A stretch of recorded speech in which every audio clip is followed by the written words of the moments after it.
I deserve it, but they will never give it to me. What would happen, sir? What would happen? Normalization to go forward. What needs to happen for normalization with Saudi Arabia? Well, we're going to see, and we're dealing with a lot of people, and we have steps to go yet, as you know, and maybe those steps go forward, and maybe they don't. We're dealing with a very complex group of people, situation and people, but we have the right man, we have the right leader of Israel. He's done a great job, and we've been friends for a long time, and we do a great job also. And I think we have a combination that's very unbeatable, actually. Can I ask, what would happen, Mr. President? What would happen, Mr. President? What would happen if you hear? Wait a minute. Wait. Where is that person? Where's that person coming from? Come on, go. Mr. You go. President, what would happen if you'll hear from the Israeli side today that they're not willing to go through with the deal to get all the hostages back home and finish the war? We'll see what happens. Whatever happens, we'll be prepared to handle the situation. Are the Saudis demanding a Palestinian deal, state? Mr. President. No. Are the Saudis demanding a Palestinian state? No, they're not. No. Are they demanding a path towards a Palestinian state or any other recognition Everybody's of that demanding one thing. You know what it is? Peace. We want peace. We want people to stop being killed. But everybody's demanding one thing. Very simple, peace. And he wants peace also.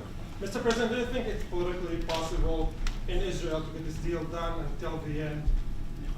To get the deal done? Yeah. Sure. I mean, is it politically Why wouldn't a deal get done? A deal can get done. We'll see what happens. We're dealing with very complicated people. But a deal can absolutely get done. President, Israeli strike on Iran. We'll see what happens. President Trump, I work with Prime Minister Netanyahu. We've heard Joe Biden and Donald Trump take credit for the hostage and ceasefire deal. Who do you think deserves more credit? I think President Trump added great force and powerful leadership to this effort. I appreciate it. He sent a very good emissary. He's helped it along. And, I'll just tell you, I'm happy that they're here. And I'm sure the President is happy that they're here. And I would think that's about enough. Prime Minister, what about Elizabeth Suffolk, the Israeli hostage held in Iraq? What about the Israeli press taking a press conference in Israel and not in Washington? We would love to take a press conference to interview you, Prime Minister Netanyahu. President Trump. A few more questions. Prime Minister Netanyahu, do you support going forward with this deal and getting all the hostages out? I support getting all the hostages out and meeting all our war goals that include destroying Hamas's military and governing capabilities and making sure that Gaza never poses a threat to Israel again. Are you willing? All three. Are you willing And to those agree? Are you things willing can to go agree? together? Are you willing Can you to agree promise to to the Trump's families vision that you to do bring all the everything to think- get I the think- hostages out? I Wait, think wait. that I should One at a talk to time. President One at a Trump, time. So okay? I'll ask, do you agree with Trump's vision of getting all the hostages back home, even if it means to end the war? Well, I'm not sure that you articulate correctly what the President's vision is. You can ask, he can speak for himself. He does that very, very well. I have my own views, 3 goals, not 1, not 2, 3 goals, and I will meet all 3 goals. I think the President can help enormously. He brings fresh thinking. Any address to the Fresh fact thinking. that terrorists who murdered hundreds of people released their home was the part of the deal? It's a horrible thing. We can't forget it. I'll never forget it, and you can't forget it.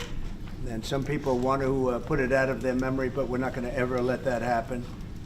It was a horrible day, October 7th. That was a horrible period of time. And a lot of people like to pretend it didn't happen. It happened. It's a big group of people that like to pretend it didn't happen, like the Holocaust didn't happen. Same mindset.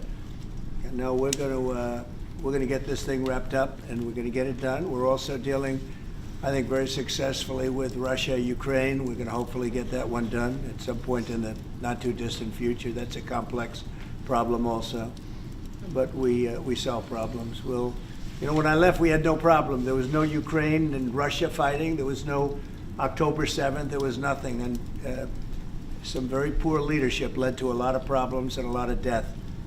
And it's a shame, but we'll put it out. We'll put out the fires. We have a lot of fires, but we'll put them out. Mr. President, why do you still support a Palestinian state like the peace plan you presented in January 2020. Is this plan still on the table? Well, a lot of plans change with time, and a lot of death has occurred since I left and now came back. This death occurred not while I was here, but while somebody else was here. It shouldn't have happened. They shouldn't have allowed it to happen. It would have never happened, and that includes Russia, Ukraine would have never happened. Not even a little bit, not even a chance.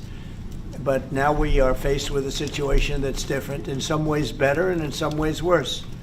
But we're faced with a very complex and difficult situation, but we'll solve the problem. Did you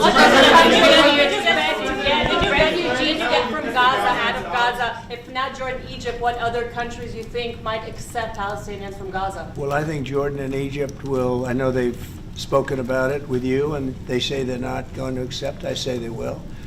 But I think other countries will accept also.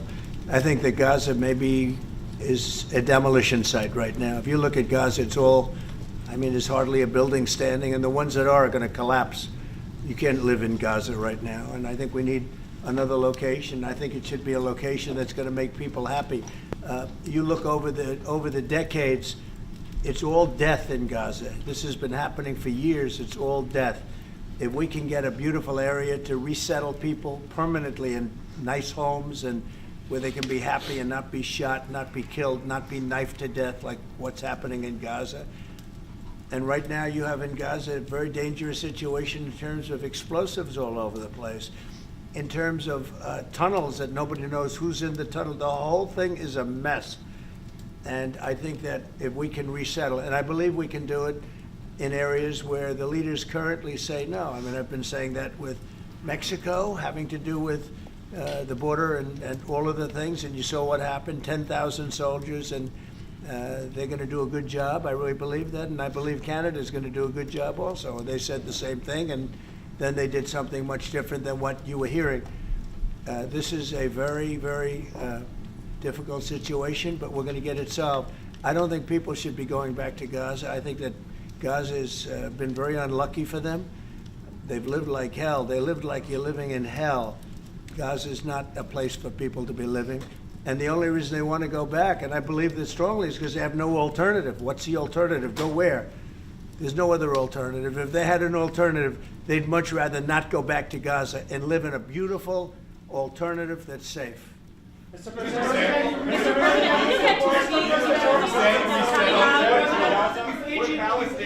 Peter? Would Palestinians have the right to return to Gaza if they left while the rebuilding was happening? It would be my hope that we could do something really nice, really good, where they wouldn't want to return. Why would they want to return? The place has been hell. It's been one of the meanest, toughest places on earth. And right now, I've seen every picture from every angle, better than if I were there. And nobody can live there. You can't live there. So if we can build them through massive amounts of money supplied by other people, very rich nations, and they're willing to supply it. If we can build something for them in one of the countries, and it could be Jordan, and it could be Egypt, it could be other countries, and you could build 4 or 5 or 6 areas. It doesn't have to be one area, but you take certain areas and you build really good quality housing, like a beautiful town, like someplace where they can live and not die. Because Gaza is a guarantee that they're going to end up dying. The same thing's going to happen again. It's happened over and over again, and it's going to happen again as sure as you're standing there, Peter. So I hope that we could do something where they wouldn't want to go back. Who would want to go back? They've experienced nothing but death and destruction. What will you do if Egypt and Jordan tell you no? What will you do then? Well, I don't think they're going to tell me no. Mr. President, I don't think they're going to tell me. What will you do? I think they're going to tell Biden no, and I think they're going to tell other people no. So you think it will happen at the end? I think there's a good chance, yeah. How I'd like to many see it people happen. are you thinking about? All of them. I mean, we're talking All of about the probably 1.7 million people, 1.7 million, maybe 1.8 million. But I think all of them. I think they'll be resettled in areas where they can live a beautiful life and not be worried about dying every day. Mr. President, do you support